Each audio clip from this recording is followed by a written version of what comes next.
6 महिने जबरदस्ती खोलीत डांबून शारीरिक संबंध अश्लील व्हिडिओ काढले, बायकोनेच कापून 5 तुकडे नदीत फेकले। राजकारणामध्ये लखनने दबदबा निर्माण केला होता, पण त्याआडून तो गैरवर्तनच जास्त करत होता। त्याने दडपण्याचे कितीही प्रयत्न केले तरी त्याच्यावर विनयभंग, मारामारी, अत्याचार यासारखे गुन्हे दाखल झाले होते। त्यातच मदत मागण्यासाठी आलेल्या लक्ष्मीला त्याने डांबून तिच्यावर अत्याचार केला। तिचे आंघोळ करतानाचे फोटो काढले, शरीर संबंध करताना व्हिडिओ बनवले। ते फोटो आणि व्हिडिओ व्हायरल करण्याची धमकी देत तो तिच्यावर अत्याचार करू लागला। तेव्हा तिचे काही चालले नव्हते, पण तिचा पती तुरुंगातून सुटून आला आणि तिने लखनला सोडले। ती पतीसोबत राहू लागली। याचा राग आल्याने लखन त्या पती पत्नी विरोधात पोलीस ठाण्यात तक्रारी करून त्रास देऊ लागला। तिला फोटो आणि व्हिडिओ व्हायरल करण्याची धमकी देऊ लागला। रील्समधून तो तिला धमकावत होता। तेव्हा तिने त्याला निर्वाणाचा इशारा दिला। लखन, तुझ्या पापाचा घडा भरलाय। दुसऱ्या दिवशी लखन बेपत्ता झाला। लक्ष्मी, तिचा पती विशाल आणि त्याच्या साथीदाराने लखनचा खून करून तुकडे करून नदीत फेकून दिल्याची कबुली दिली। मात्र अद्याप ते तुकडे पोलिसांच्या हाती लागलेले नाहीत। पैसा, ताकद, सत्तेची मस्ती माणसाला किती वाईट मरण देते याचेच विदारक दर्शन घडवणारी ही घटना कोल्हापूरमध्ये घडलेली आहे। ही सविस्तर घटना पुढे पाहण्याअगोदर जर तुम्ही ह्या चॅनलवर जर नवीन असाल तर प्लीज आपल्या ह्या मराठी चॅनलला नक्की सबस्क्राईब करा। लखन अण्णाप्पा बेनाडे, वय वर्ष 36, राहणार रांगोळी, तालुका हातकणंगले, जिल्हा कोल्हापूर, हा एका राष्ट्रीय पक्षाचा कार्यकर्ता। पुढे पक्ष फुटल्याने त्याने इतर कार्यकर्त्याप्रमाणे एका उच्च पदस्थ नेत्याची बाजू घेऊन समाजात आपला दबदबा निर्माण केलेला होता। कोणत्याही नेत्याच्या विरोधात निवडणूक लढण्याची ताकद असलेला कार्यकर्ता काही वर्षापूर्वी एका वरिष्ठ नेत्याच्या घरासमोर आंदोलनात सहभागी असलेला हा कार्यकर्ता। इतकेच काय तर इचलकरंजी परिसरामध्ये नाव असलेला कार्यकर्ता। अगदी राजकारणात उच्च पदस्थ असलेले नेते तो दिसला तरी आपली गाडी थांबवून त्याच्याशी हस्तांदोलन करून पुढे जात होते। इतकेच काय, त्याने निवडणुका लढवल्या होत्या, परंतु त्याला त्यात यश मिळाले नव्हते। उलट त्याचे डिपॉझिट जप्त झाले होते। शेवटी 2022 मध्ये त्याने ग्रामपंचायत लढवली। कोणत्याही पक्षाची उमेदवारी न घेता अपक्ष म्हणून निवडणूक लढवली आणि तो निवडूनही आला। हे सारे खरे असले तरी लखन बेनाडे याची गुन्हेगारी पार्श्वभूमी होती। राजकीय पक्षाच्या आडाने तो दादागिरी करू लागला। काही दिवसापूर्वी लखन याने सरपंच, उपसरपंच तसेच ग्रामविकास अधिकारी यांच्या विरोधात निधीचा अपव्यय केल्याची तक्रार देखील दिलेली होती। लखनच्या विरोधात एका महिलेचा विनयभंग केल्याची तक्रार जुलै 2025 मध्ये इचलकरंजीतील पोलीस ठाण्यात दाखल आहे। तसेच मे 2019 मध्ये एका महिलेवर लैंगिक अत्याचार केल्याची तक्रार गावभाग पोलीस ठाण्यात दाखल आहे। एका आरोग्य महिला कर्मचाऱ्यावर अत्याचार केल्याचा गुन्हा दाखल आहे। एकूणच बेनाडेवर विनयभंग, मारामारी, अत्याचार यासारखे अनेक गंभीर गुन्हे दाखल आहेत। पक्षाच्या आडाने सुरू असलेल्या त्याच्या दादागिरीला अनेक जण कंटाळलेले होते। हा लखन बेनाडे दिनांक 10 जुलै 2025 पासून बेपत्ता झाला। त्याचा काहीच पत्ता लागत नसल्याने अखेर त्याच्या बहिणीने दिनांक 16 जुलै 2025 रोजी इचलकरंजीतील शिवाजीनगर पोलीस ठाण्यामध्ये फिर्याद दिली होती। पोलीस अंमलदार वैभव पाटील यांना माहिती मिळाली की या घटनेत विशाल बाबराव घस्ते, वय वर्ष 45, राहणार तामगाव, तालुका करवीर, जिल्हा कोल्हापूर याचा सहभाग असल्याची शक्यता आहे। विशाल घस्ते हा पोलीस रेकॉर्डवरील गुन्हेगार आहे। शिवाजीनगर पोलीस ठाण्यातील मिसिंग रजिस्टर नंबर 10/2025 अशी मिसिंग नोंद असलेला लखन अण्णाप्पा बेनाडे याचे विशाल घस्ते आणि त्याच्या साथीदारांनी अपहरण केले आहे, अशी खात्रीशीर माहिती मिळाली। घटनेचे गांभीर्य पाहून पोलीस अधीक्षक योगेश कुमार गुप्ता यांनी बेपत्ता तसेच खुनाच्या गुन्ह्यातील आरोपींना शोधून त्यांच्यावर कडक कारवाई करण्याचे आदेश दिले। विशाल बाबूराव घस्ते याच्यावर पोलिसांनी लक्ष केंद्रित केलेले होते। 2 वर्षापूर्वी राजारामपुरी पोलीस ठाण्याच्या हद्दीतील एका गुन्ह्यात त्याला अटक केलेली होती। विशाल घस्ते हा जेलमध्ये होता तेव्हा विशालची पत्नी लक्ष्मीला पैशाची चणचण भासू लागली असता लक्ष्मीला लखन बेनाडेबद्दल माहिती मिळाली। लखन हा राजकीय नेता असल्याने तो अनेकांना मदत करत असल्यामुळे तो आपल्यालाही मदत करेल असे तिला वाटले। ती त्याला भेटली आणि त्याच्याकडे बचत गटाचे कर्ज मिळवून देण्याची मागणी केली। तेव्हा तो तिला घरातील खोलीत घेऊन गेला। त्याने दार बंद करून तिच्याशी चाळे करण्यास आणि विचित्र हावभाव करण्यास सुरुवात केली। त्याच्या मनात काय आहे हे लक्ष्मीने ओळखले होते। ती त्याला विरोध करू लागली, पण तो तयारीचाच होता। त्याने तिला आपल्या जाळ्यात अडकवले। त्याने तिला घरातून बाहेर पडण्याची संधीच दिली नाही।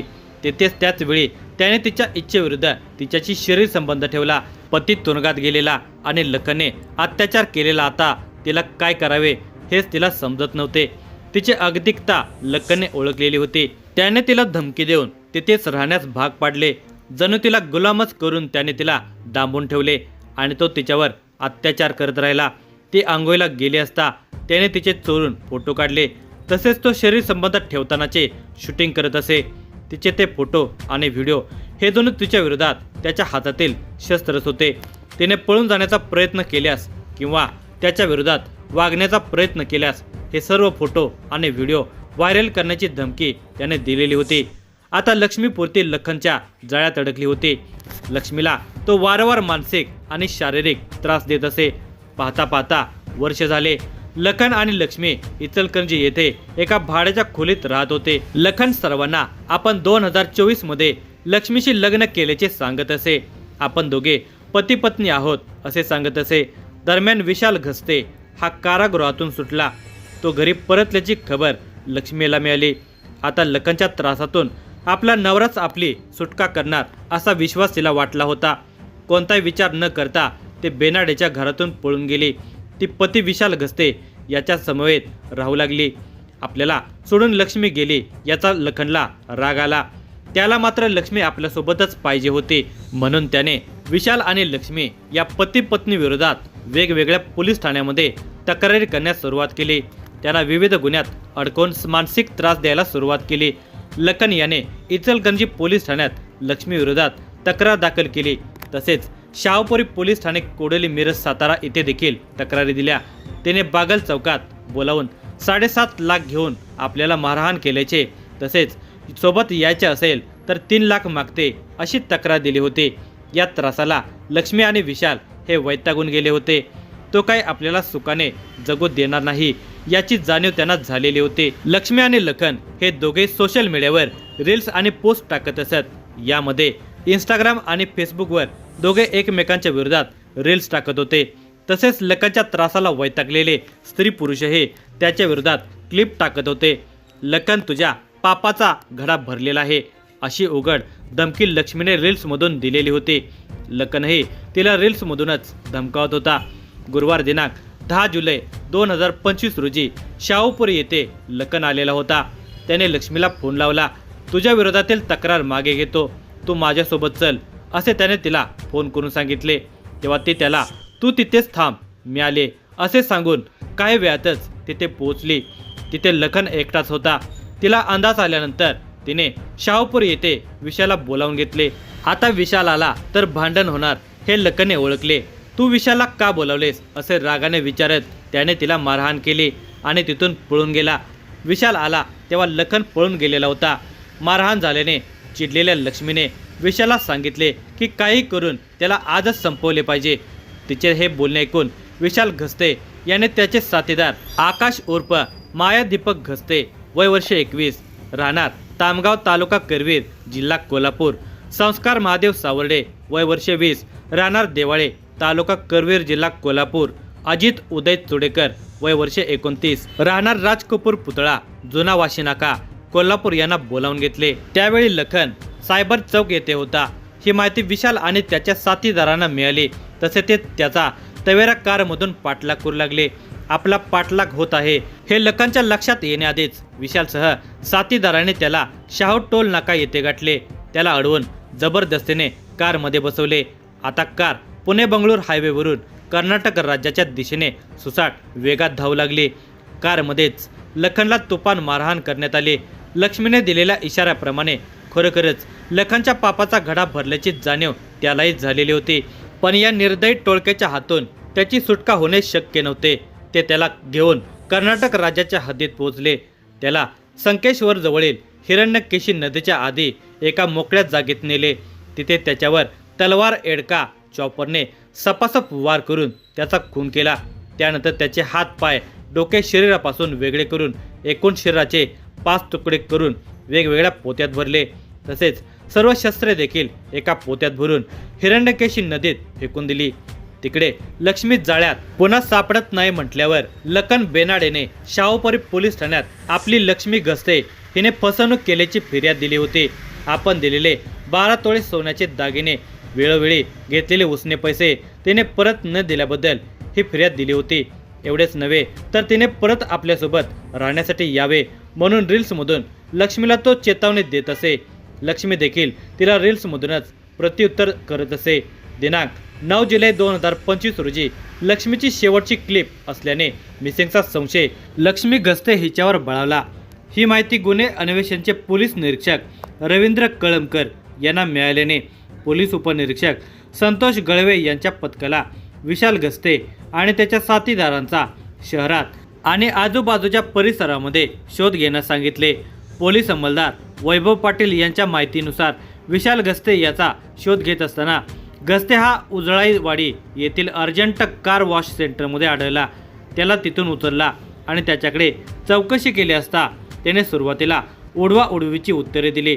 त्याची गुन्हेगारी पार्श्वभूमी असल्याने पोलिसांनी अधिक विश्वासात घेऊन त्याच्याकडे चांगल्या प्रकारे चौकशी केली असता त्याने गुन्ह्याची कबुली दिली. पती पत्नी और वो च्या कचाट्यात फसलेल्या लक्ष्मीची सुटका करण्यासाठी लक्ष्मीच्या आदेशानुसार कृत्य केल्याचे सांगितले. त्याच्या कबुलीनंतर सर्व संशयित आरोपींच्या विरोधात भारतीय न्यायसंहिता कलम 140(1), 103(1), 189(3), 4, 190, 238(6)(12) तसेच महाराष्ट्र पोलीस अधिनियम 37(1) प्रमाणे गुन्हे दाखल केले आहेत. ही कामगिरी पोलीस अधीक्षक योगेश कुमार गुप्ता यांच्या मार्गदर्शनाखाली स्थानिक गुन्हे अन्वेषणचे पोलीस निरीक्षक रवींद्र कळमकर, पोलीस उपनिरीक्षक संतोष गळवे, पोलीस अंमलदार वैभव पाटील आणि इतर सहकाऱ्यांनी हा तपास पूर्ण केला आहे. या घटनेमध्ये काही ठळक मुद्दे आहेत. पहिला मुद्दा, गुन्हेगारी पार्श्वभूमी आणि रील्स. या प्रकरणातील दोन्ही बाजू गुन्हेगारी पार्श्वभूमीच्या आहेत. संशयित आरोपी विशाल गस्ते याच्यावर चोरी, मारामारी, अत्याचारासारखे 20हून अधिक गुन्हे दाखल आहेत. तर मयत लखन बेनाडे याच्यावर राजकीय वजनाचा वापर करून दादागिरी करणे, मारामारी, विनयभंग आणि महिला कर्मचाऱ्यावर अत्याचार केल्याचे गंभीर गुन्हे दाखल होते. हत्येच्या काही दिवस आधीपासून लक्ष्मी गस्ते तिच्या इंस्टाग्राम अकाउंटवरून लखन विरोधात शिवीगाळ करणारे आणि त्याच्या गुन्ह्यांचा पाडा वाचणारे रील्स शेअर करत होते. हेच इंस्टाग्राम रील्स वॉर पोलिसांच्यासाठी संशयित आरोपींच्या पर्यंत पोहोचण्याचा सर्वात मोठा आणि सोपा मार्ग ठरला. या रील्सच्या माध्यमातून पोलीस लक्ष्मी आणि तिचा पती विशाल आणि इतर साथीदारांच्या पर्यंत पोहोचले. आता दोन्ही बाजूंनी दाखल असलेल्या तक्रारी आणि गुन्हेगारी पार्श्वभूमी पाहता या प्रकरणातील नेमके सत्य काय याचा सुद्धा पोलीस आता शोध घेत आहेत. दुसरा मुद्दा, मृतदेह शोधण्याचे आव्हान. संशयिताने बेनाडे याचे दोन्ही हात आणि पाय धडापासून वेगळे केले. त्याची वेगवेगळ्या ठिकाणी विल्हेवाट लावल्याचे पोलिसांना सांगितले. त्यानुसार पोलिसांच्याकडून शोध सुरू आहे. मात्र पावसामुळे हिरण्यकेशी नदीत पाणी वाढल्याने शोध मोहिमेत अडथळे येत असल्याचे पोलिसांनी सांगितले. दरम्यान संशयितांना सोबत घेऊन पोलिसांनी यमगर्णे येथे मृतदेहाच्या तुकड्यांचा शोध घेण्याचा प्रयत्न केला, पण मृतदेहाचा एकही तुकडा आढळला नाही. त्यामुळे संशयितांच्याकडून पोलिसांची दिशाभूल केली जात असल्याचा संशय व्यक्त होत आहे. हा गुन्हा न्यायालयामध्ये सिद्ध करण्यासाठी मृतदेहाचे तुकडे, बेनाडेची कपडे आणि गुन्ह्यात वापरलेली शस्त्रे सापडणे आवश्यक आहे. यातील शस्त्रे मिळालेली आहेत, मात्र मृतदेहाचा अद्याप शोध लागलेला नाही.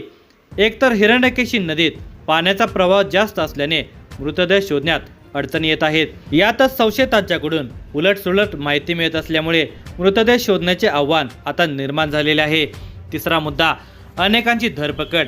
लखन बेनाडे खून प्रकरणात हत्यारे पुरवल्याच्या आरोपाखाली दिनांक 21 रोजी अटक करण्यात आली. बेनाडे खून प्रकरणातील संशयितांना ताब्यात घेऊन चौकशी करण्यात येत आहे. यामध्ये पोलिसांनी संशयितांच्या मोबाईलची तपासणी केली असता त्यांना काही संशयास्पद नावे सापडले आहे. यामध्ये युवराज उर्फ यशवंत अरुण सकपाळ वय वर्षे 20, सिकंदर सुलेमान मुल्ला वय वर्षे 22 आणि आशिष अरुण शिंत्रे वय वर्षे 21 या तरुणांचा सहभाग दिसून आला. ही माहिती मिळाल्यानंतर पोलिसांनी त्यातील दोघांना गडहिंग्लजमधून तर एकाला आजऱ्यातील पेदरेवाडी या गावातून ताब्यात घेतले आहे। त्या तिघांचा या गुन्ह्यात सहभाग होता का याची खात्री करून घेण्यात येत आहे।